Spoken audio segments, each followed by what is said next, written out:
Площадка Коминдере над град Лъки.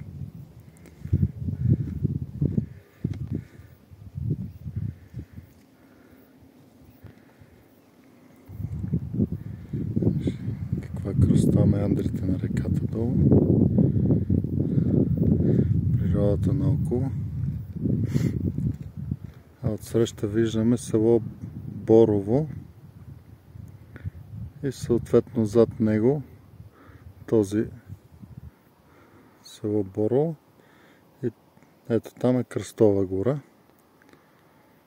и натам вече Караджов камък някъде зад този връх и така, ако се ориентирам правилно.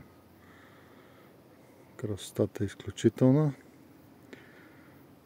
Пътя до площадката е малко тесен и предизвикателен за лека кола, но с пеша ние паркирахме малко над града, за по около 41 час се стига преспокойно, без никакво напрежение.